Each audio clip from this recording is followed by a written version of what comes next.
And welcome to day 2 of our airport and customer experience track. Continuing on with our presentations as well as our panel discussions, I would like to reintroduce Louise, and she'll be bringing on board to the stage a group of panelists. So thank you.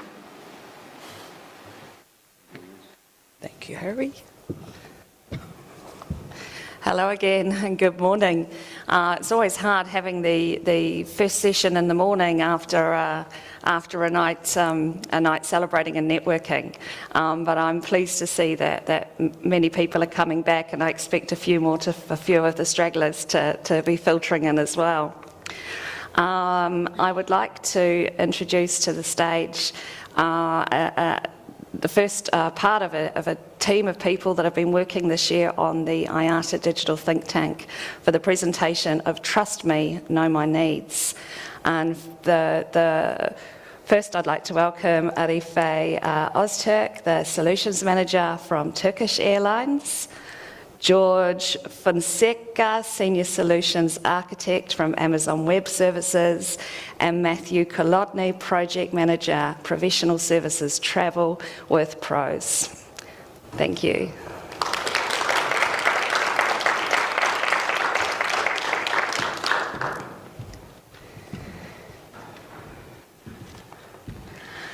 Firstly, just for a little bit of context for those that don't know, what is an IATA think tank? A think tank's one of those words we hear it talked about, but what is it? It's an activity that we undertake every year.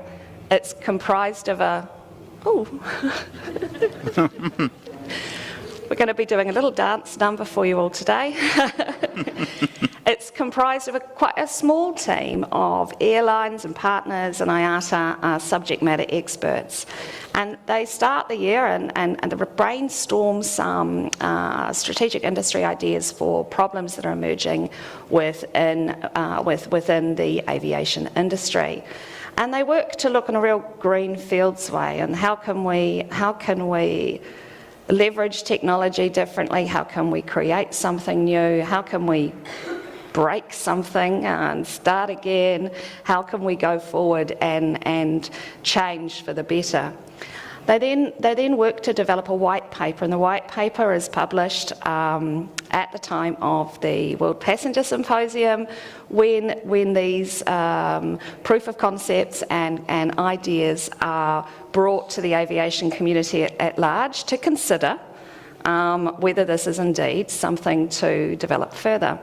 And the intent is to stimulate conversation and lead to potential projects, or to translate into standards development work and ultimately drive that industry change. And this year I was very, very fortunate to have the most amazing group of people on this digital think tank that became Trust Me, Know My Needs. There were multiple airlines involved across the IATA. There's a few different think tanks happening in parallel, and these are the participants that we had supporting us. And just wanted to give that context before we dive in and hear from some of the valued think tank members on what our little group explored this year. Arife.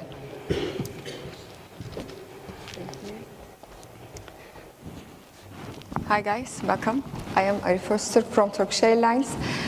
Today we will give you information about the IATA Think Tank events, Trust Me, Know My Needs. First of all, I want to start my speech from the captions which are taken from the media. As you see that, there are some hot topics for these assistance and requirements. These shows that there is a huge complaints about this process, and how can we deal with them? The faking disability issue is very hot topic for our side. Some guys just directly faking their disability to skip all routes, and they just go to the airport and they just immediately arrange the check-in process. But this affects all process because you just delay all operations. So it's a big problem for the issues. And also we just put some examples. For example, in the Las Vegas, just wait wait 30 minutes because of this delay. And it is not an acceptable situation, and we should do something for that. It is a chaotic story. That's why we just focus on that issue. And that is more than that. As you see, there's a booking issue. It is also very complex, and it differs between airline and airports. That's why people are just stuck, because when they open a website or when they want to go to some place, they just understand how can I deal with that booking process, because sometimes they need to call center or they just open some new website, so it is traffic and hard to deal with that. And the second issue is you need to prove your assistant needs, because some airlines and some airports force that. So you need to repeatedly prove your documentary issues, and in each touch point you need to share your specific and special data. Even sometimes this data include your medical data, so it causes a stressful position to you. So it is not acceptable, of course, and you may forget one of your documents, or you may lose one of your documents during this trip in the airport, so it is very stressful and chaotic position for you. And from the airline perspective, we could not satisfy our customers, and they all the time complain about that. And we want to manage this process, but it's very complex. There are some regulatory issues, and each countries and airports conditions are different, so we don't have a standardization. So how can we deal with that? From the customer point of view, I should control my own data. It is very critical. If I want, I can identify myself, who I am, what I want, and what I need. All control should be on my hand. And our digital identity program exactly provides that. And our digital identity program provides this ability and this technology. You only save your digital identity details, credentials to digital wallet. After that, you can use and you can just prove and unlock your entitlement to special offerings or other services. And these data is totally covered in special frameworks, and this enables us interoperability and scalability. You only share your entitlement, not your sensitive data. And our motto is all control is on your hand. Now we will continue our presentation with the POC process. George, okay. Hey guys, TSX. I do have a question or something. I was born with spina bifida, and I'm sort of an incomplete disability in the fact that I can feel almost 100%. So since I'm a YouTuber, a lot of times I do disability-related videos. I love sharing tips and tricks with people and things like that. I think if I had an opportunity to put that somewhere in a profile that's attached to me, then it would speed up the process because they already know how to help. And if we can know in advance about somebody with some mobility issues, we can be there to assist them much better and have them find a seamless path through the airport to their gate. With knowledge and with information, we can make the journey of each traveller with those needs a personalised journey. Good morning, everyone. I think this is a very inspiring video. It refers to what Arifa was mentioning, the pain of someone who really needs a wheelchair, and it has to face the fact that some people go around the system for different reasons. The video shows a person that says, if the airline would have that data that I'm collecting, if they have it, then they could use it for my benefit so that I could go through the airport quicker. Also, we saw the team from the airport saying, if we know the customer in advance, then we can help the customer up to the gate.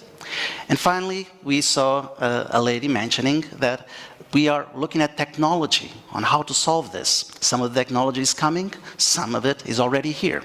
So let's see what we are talking about. We're going to present a POC, a proof of concept, which you can hear more on the white paper that has also been released. You'll see the QR code for that. And on that proof of concept, we will have a passenger. So we will simulate a passenger, a future passenger in 2023. A passenger with disability going through the airport with a digital wallet. In this case, we will assume the digital wallet of the European Union. And let's assume, for the sake of looking at the future, that this digital wallet that the passenger has in their phone, it contains digital documents. So the European ID and the European disability card. These cards, as you know, they already exist in physical format. Soon they will be available as well in digital format. So imagine a wallet from the European Union where this passenger can have these digitalized documents, and now they can use it throughout the booking process.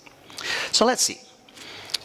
This proof of concept contains a few components. In this case, we have a digital wallet, an existing one, already on the marketplace on your phone. So Android and iPhone, there are already digital wallets out there matching these standards. So we just picked one randomly, in this case Connect.me, and then we have created simulations of future web portals, booking web portals, for Air France and British Airways. So the two airlines partnering in this POC, or some of the two of the airlines that are partnering. And we also made a fake or a simulation of the European website that will provide the credentials that don't exist yet, but just for the purpose of understanding the concept. Finally, we have used this credential exchange platform. In this case, it's called Evername, and the idea is that our airlines don't actually have to build everything, so you can rely on these partners to help you integrate the technology and help you move forward quickly in order to address the future of European Union and the globalization as a whole in terms of digital wallets. Okay, so let's actually see the thing. This is a live demo, so bear with me. We had some issues yesterday with internet connectivity. You probably had that experience, so hopefully everything goes well. If it doesn't, we have a video just for backup. Let's hope we don't need it. Okay, so I have a phone here with me where I have my digital wallet. It's this one here, and you can see it on the screen on your right. So I'll just use my biometric just to make sure this is live. So this is you, right? Yeah, okay. We're live. I have a wallet here from my passenger already with a couple of credentials. If we look at the workflow, what we're going to do is we're going to assume that this passenger has already gone through the European Union websites, and then they have collected these credentials using QR codes or any other similar mechanism. These are secure communication layers. I won't go through very technical details, but these are standards adopted already around the world, and companies are starting to build around these standards. So in this case, you'll have a few QR codes, and the QR codes then will allow you, from the secure websites of the European Union, will allow you to upload those credentials offline into your digital wallet. From here, our passenger will go to the Air France website, and they will go through the booking process, require a wheelchair, and then they will need to provide all of the details as it is relevant. For example, is the wheelchair electric? What is the size of the wheelchair? And this requires an interview, a call from the airline to collect all of this additional data that is not collected on the booking. Once the airline, Air France in this case, have collected that data, they will then, the staff on back office, they will issue a new credential, which will contain those additional data, that validation of the need for the wheelchair, and we will see how that can be used by another airline, associated airline, in this case British Airways, how British Airways may use that credential to quickly allow the person with disability, the person that requires the wheelchair, to go through the booking process without the need of adding all of that additional information. It's already there. A partner airline has already done that. Okay, so let's see this in practice. Let's jump to the Air France website. And this is a booking from Paris to London. Okay, I have selected the flight already. Just going to move on to passenger details. On my passenger details, in this case, my passenger is Mr. John Doe. Okay, so just a random name. The passenger will say, I need special assistance, and I require a wheelchair. I cannot remain standing. Okay, I cannot remain standing for extended periods of time. That's okay, and I'll just continue. At this point, passenger number 1, Mr. John Doe, will be requested to provide the disability card and identity card in digital format from the digital wallet, in this case, European Digital Wallet. Although we are using another one, just as I mentioned, for the purpose of interoperability and because the European Digital Wallet is not available yet. But so we picked another one. What will our passenger do then? He will use the wallet, and there's an icon right at the corner, bottom right corner. We'll click scan, and here we go again. Here, there's you. And we will scan this QR code, downloading. Hopefully everything will work. And we have here a request from Air France requesting the passenger to share information. In this case, share, it's here, sorry, wrong screen. So requesting to share name, first name, last name, European ID number, and European disability ID number. So these numbers come from those credentials that the passenger had uploaded before. And as you can see on the right, they have those European Union flags. So these are being provided by other credentials. Air France will then request this, the passenger will say, share, yes, I authorize to share these attributes. I can also select which attributes I want to share. Maybe the airline is asking me too much information. I don't want to share those details. I want to share part of it. That is also possible. So it's in the control of the passenger what kind of information is to be shared, as long as that information comes from previous data already in the wallet. So it goes through the connectivity, and I have shared, so you have really small letters there, but basically it says connected and shared. It's not the best visual experience yet, but things will improve. So this is the early stages of the technology yet. For the passenger, they will just continue through the booking process. So putting some phone number here, and let's continue. What do I have next? So just the final steps of the booking process. I'll just click on continue. Well, it's nothing more to do actually here. So the passenger will continue to pay, which will not pay in this case, and then the staff, the airline staff, in this case Air France, they will do the due diligence. They will call the passenger, call Mr. John Doe, ask for all of those details. Is it electric? What's the dimensions of those chairs? And then after they have validated all of this, they can then issue a credential. So what I'm going to do now, I'm going to click, so I'm going to let the phone here, and I'm going to click on the back office, issue a wheelchair credential. So I'm doing this from the back office. What I expect, if everything goes well, is for my wallet to pop up. So the phone is there, I haven't touched it. As you can see, this is the airline pushing this information, pushing the credential to the phone without the user actually interacting.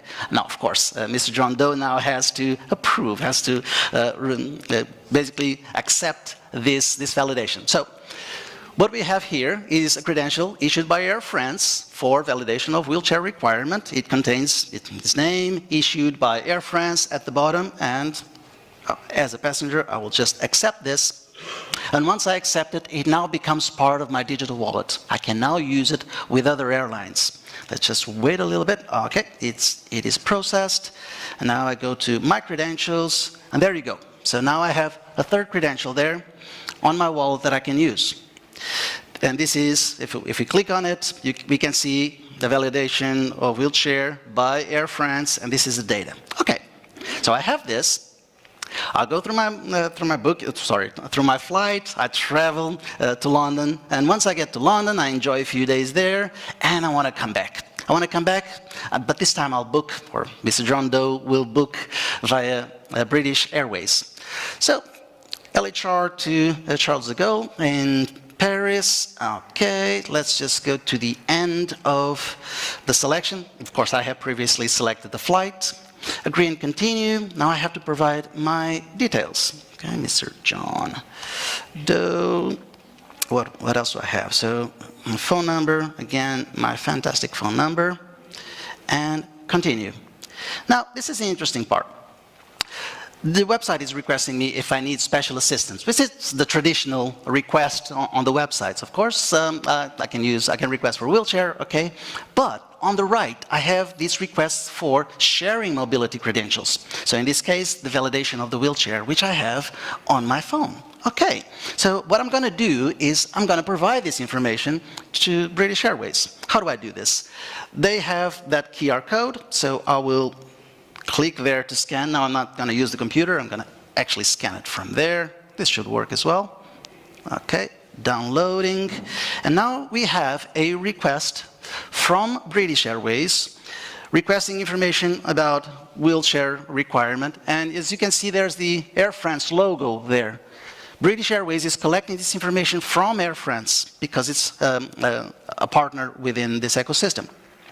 So Mr. John Doe will just click share, and this will share the information. From here on, British Airways now has the information required to go on with the help to this passenger throughout the airport without the need of collecting any more information. Of course, we can do another verification to see if something has changed, but it will reduce the friction significantly. For Mr. John Doe, now the only thing that is required to do is continue the booking and just pay for the booking, and Mr. John Doe already knows that British Airways has all of this information. Okay, this finishes the proof of concept. What have we seen? We have seen a simulation of a wallet with 2 credentials that were provided by the European Union via a website that still does not exist, on a wallet that does not exist, but it's coming. Next year, it will be here, according to European Union plans. But other organizations are also moving through that path. And we have seen how the passenger can go through the issuing website, issue the credential, the first one, verification, by Air France. Then the staff issues a new credential saying this has been verified, and that credential can be used by other airlines like British Airways. Okay, now the next step from here on is to understand more details about the technology and the underlying technology and how you can do this within your organizations. As Luis has mentioned, we have released a white paper. You can scan it from here, but the QR code will show up throughout the next slides as well, so if you miss it, don't worry. Read more about it, understand how things are unfolding within the world of digital identity. We also mentioned a few other scenarios and other organizations that are doing similar things, and talk to your partners, start building. Okay, thank you. Yes, sir. And now, Mr. Matthew, forgot to introduce you, sorry. And I'll go this way. Okay. Yeah. Okay, sorry, wrong way. Got your phone? Well done, well done. Okay, good morning. Thanks for paying attention to our presentation, such an early time slot this morning. Also, the white paper is posted on the IATA.org website. If you go into the programs, into the digital area, you'll see Think Tank, and you'll see the 2022 paper posted. It was posted over the past weekend. So, as I was introduced, my name is Matthew Kolodny. I'm here part of the Think Tank, and I'm going to go over the final remarks for our POC. Since the opening session yesterday morning, we've heard a lot of the term seamless experience, many times now, every session practically. We've also heard speakers call for improving the customer experience and working collaboratively with partners or different stakeholders. Our POC does everything. It does all of this for the customers and for the airlines both. For the customers here, we've identified 4 key points that will be improved through the POC implementation. Number 1, no longer do customers have to spend time on lengthy or laborious processes to prove that they truly have needs that need to be met by the airlines in their travel journey. These needs are legitimate. They're not just some hack that they saw on TikTok or on social media or Instagram. There's many hacks out there. We're all aware of them, and these are causing a huge impact to those that truly need the different services. Second, the customers are less likely to encounter questions about their needs, which sometimes, based on the location or based on the situation, these might be illegal questions. You can't ask somebody, hey, why do you need a wheelchair? I don't see a visible need, for example. So these are awkward conversations that potentially happen, and they actually do happen. You have a lot of staff that might be trained or untrained, staff that are familiar with medical conditions, staff that are unfamiliar. It's a very, very risky gray area. And by having this POC implemented, you can definitely eliminate a lot of these awkward conversations. And finally, the protection of personal data. We have trust work in place, a very, very secure trust framework. And within this framework, your data is stored, and it can be reused and repurposed for your travel journey where you give consent. And because of these items here and these particular benefits, you can secure services and have all of your needs met without the further questions or awkward conversations. And now for the airlines. Lots of benefits for the airlines. There's no more guessing or playing doctor to validate a customer's need. Do you truly need the wheelchair? This verification process is being done externally within a trusted framework of verified entities that are providing these different services based on a set of credentials. One other thing to mention here, because this is a commercially focused track, fraud is reduced. When you have people that are fraudulently requesting particular services, you are therefore decrementing inventory of ancillaries, things like extra legroom seats, priority boarding. There's a lot of different implications here for revenue leakage, and we think that this is going to eliminate and address that particular topic. Secondly, there's no such thing as an unlimited supply of wheelchairs or staff to support the wheelchair usage. This is especially true at the outstations where you have outsourced ground handlers or you have limited resources in a smaller location, for example. The POC will help the airlines accurately forecast and accurately meet the demand for these particular assets and items. This, in turn, is going to make your costs a little bit more efficient and more accurate to budget for. Thirdly, as I've mentioned previously, awkward conversations. They're not fun to have. When you have agents that are new, unfamiliar, there's language barriers, they don't have medical backgrounds, they might be asking questions that they shouldn't be asking. In the United States, the legitimate question to ask is, what can your service animal do for you, for example? I know I'm not supposed to talk about service animals, but that is an example of a legitimate question with a very, very particular, specific verbiage. So the legal aspect is also a very big threat for everybody here. And finally, the end-to-end customer experience. We keep hearing end-to-end, end-to-end, end-to-end. And our POC can use technology and automation to keep things moving and keep things improving. So if you think about it, we have a lot of potential in front of us. Think about the implications of interline journeys. Somebody who is traveling around the world, 4 or 5 airlines, whether they're code sharing, same alliance, etc., the airlines trust each other and they'll pass on the data to the next airline. So as a customer, I don't have to verify my legitimacy 5 times. I do it once. The interoperability is endless here. Additionally, for the frequent travelers that are flying every single week, why do they have to call the airline and say, hey, I need a wheelchair for this purpose every single week like clockwork? Store the data, have the airlines ready to anticipate the need. Stay one step ahead. There's a lot of potential here, and we've just given an example using one particular use case with a wheelchair. But if you think about it, take a step back and think holistically, there are significant implications for using verifiable credentials. So after a year of meetings in person, virtually, online, messages, you name it, every form of communication, our group from around the world has put together this particular POC. We're very proud of it, and we're very confident that we have successfully identified a potential solution or answer to address an industry challenge. And hopefully everybody here in the audience today will agree that we're on the right track or that we have potentially addressed and solved an issue. So thank you for your attention. We're now going to have a panel, and I'll turn it over to Louise. Thank you.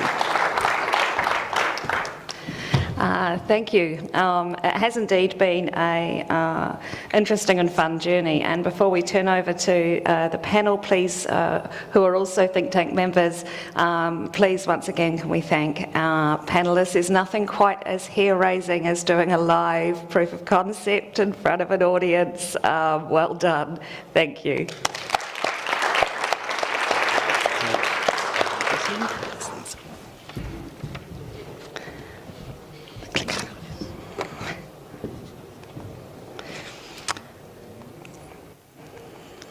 And I invite to the stage Ricardo Vidal, Head of Innovation, British Airways, Tony Chapman, Director Industry Affairs, Alliances and Strategic Initiatives, Collins Aerospace, and Anna Zarubina, Public Sector Account Manager for Intergovernmental Organisations, Amazon Web Services.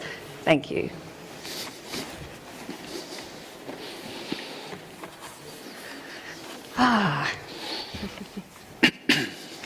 Well, we meet again. That was a great presentation. In person. Finally. So just building on this, and we certainly put a lot of work and energy into this white paper, and a lot of thought into dealing with what is a sensitive topic for many people. But beyond that, we know, the think tank has, and I'm going to ask this question first to Ricardo, and the think tank has recommended that IATA and with its member airlines look to develop standards and develop standards for verifiable credentials that will help customers fulfill their personal needs on the journey, and a personalisation of not only assisted service but beyond that, and a format that enables that digitalisation, one-time issuance within a trust framework of those credentials, stored in the customer's digital wallet, always in the customer's control. I don't think there's many people who would disagree with that, and we know that the limits are endless.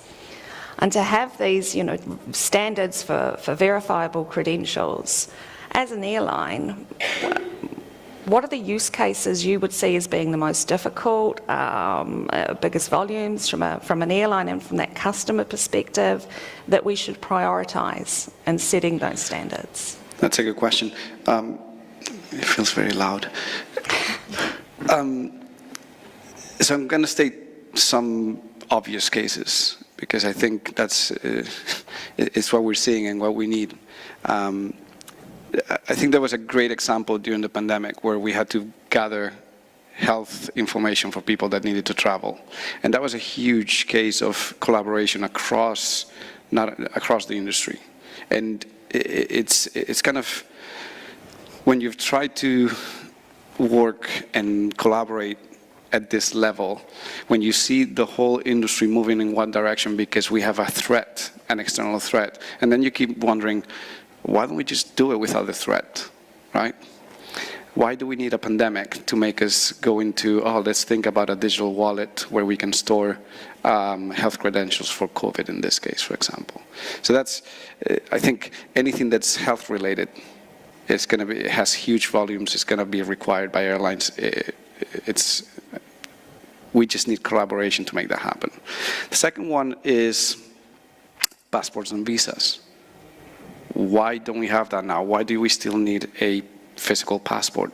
I mean, I think we'll always need a physical passport the same way we need our credit cards, and then we have the credit cards in our digital wallets. But the interoperability, the exchange, going from one airport to another, from one country to another, why do we need a physical passport? That's another obvious one. We talked yesterday, well, I heard a lot of the word biometrics yesterday. Blockchain, I'm thinking about something else. It's coming. So we were talking about the biometrics. So eventually we need to have the biometrics in our credentials, in our wallet, so that we can get to an airport, they know who we are, we can share our biometrics without having to go through the steps of, this is me, this is my face, please know who I am. And then something that we demonstrated in the proof of concept, which is that interline mobility between one airline and the other one. Sometimes, you know, we did say that in this proof of concept we have to be in the same platform, and there's got to be some sort of agreement between Air France and British Airways. The future is open. We should all be able to interact with each other and generate credentials that are agreed and standard for the whole IATA or all the airlines. Thank you. Thank you. And leading on that, a really good question for Anna. And from what we see globally and just what Ricardo's touched on there, we see it in healthcare, we see it in banking, we see it in implementations of IATA 1ID that we saw yesterday. We heard it from some of our speakers representing governments in the panel yesterday afternoon, the Australian Digital Passenger Declaration and what they're doing in Aruba, etc. We know that the EU is fast-tracked on the digital identity wallet specifications to be able to have not only governments within the EU issue identity credentials to their citizens and residents, but trusted industry to be able to issue credentials to those same wallets also. So we know it's coming, it's fast-paced and it's coming at us. And that the use of these credentials will impact our daily life, not just in travel, but everywhere. So Anna, how do you see this technology could be applied to other use cases in the area of customer experience in aviation, or in travel? So winter holidays are coming soon, and we are all going to go and buy presents for the winter holidays. And all of us, we're going to face the same question. Are you already a customer? Would you like to share your email? Would you like to receive some campaigns? Now, let's turn it around and imagine a profile which contains already all the information about you. And you choose what would you like to share. And from there, we see multiple use cases, whether it's going to be about customized communication, or it's going to be about loyalty campaigns or user onboarding. And this is true for any industry. It can be healthcare, it can be retail, everywhere. Coming to the air travel industry, security. Security is becoming more and more rigorous, and it takes more and more time to check and validate every passenger. Imagine that the passenger already has these verifiable credentials, which can be validated at the checkpoint, and he or she can just skip the line and go directly to the metal detector. And here, the verifiable credential is solving a challenge around their air travel speedy process. So somehow the verifiable credentials are enabling us through these digital issues we have, and they make untransformable business process transformable. And in the end, and I hope you understood a little bit how the verifiable credentials work through today's presentations, through today's discussion, and hopefully after today's presentation, you will have a question. How can I use this for me or my organization? Very, very good points. Very good points. Thank you, Anna. And Tony, you and I have been on many standards working groups together. Becoming a recurring theme. I see you more than many friends and family, I think. Consider you a friend, of course. And we know that in standards and setting standards, and such standards, particularly in the world of verifiable credentials, the trust framework component is significant. And the recommendation in the white paper is that the trust framework should be enabled and open for the use of verifiable credentials within the aviation industry, and an open trust registry, trust framework that allows for anyone who needs to receive these credentials can be assured that the issuers of those credentials are indeed a trusted issuer, that this credential in my wallet is indeed from Air France and doesn't just say it's from Air France, hasn't been something that my geeky friend who's good at technology has issued to my wallet, and that the credential belongs to the person that's presenting it and isn't presenting it from someone else in the family, like perhaps taking the parking ticket, the mobility parking ticket, so as to beat the parking at the mall from a friend or family member. And most importantly, that they haven't been tampered with, they haven't been altered in any way. It wasn't a credential issued because somebody had had a skiing accident and the insurer issued a 6-week credential to allow for the assistance, and they've tampered with it to make it valid for 5 years in order to continue to have that. And I know that you know that this is a very complex topic, the trust framework of verifiable credentials, and I apologise for the question, but if you can in simple terms, let us know what's involved in the establishment of such a trust framework. So I think you've summed it up pretty well there. But I think the overriding thing is there needs to be an overarching governance to this. We're talking about aviation, therefore it's global. Credentials can be issued by multiple countries, multiple agencies. Who trusts those credentials that are issued? So is there a certification process required for the issuance of those, and then the verification process? There's standards for the governance, the rules and regulations behind it, the schemas that define the credentials, and the APIs that allow us to access those credentials and verify them. So it's a complex process, and I think it has to be an international governance council by the likes of IATA, such that it is accepted by all countries around the world. We know the rules are different around the world and what you can declare and what you can't declare. But overarching that, I think, yes, you have to trust that the mechanism has to be able to trust that the credentials are valid.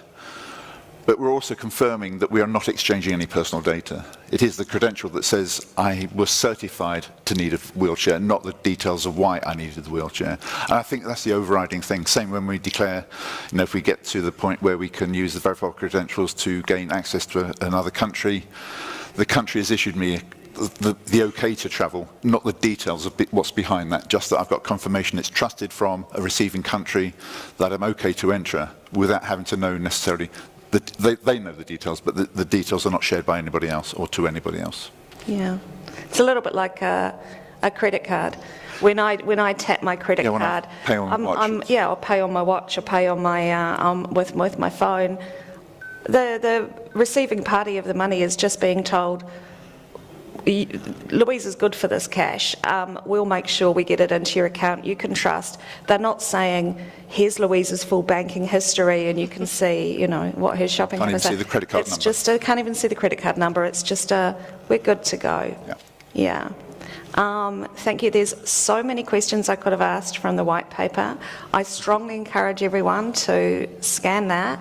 And please, the work that this team put into this year, into preparing this white paper and into preparing a proof of concept over Teams, crazy hours of the day for some people. It has been a pleasure working with the entire think tank, even those who are not on stage today.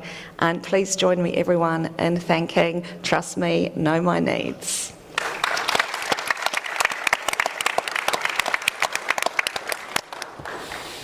Thank you.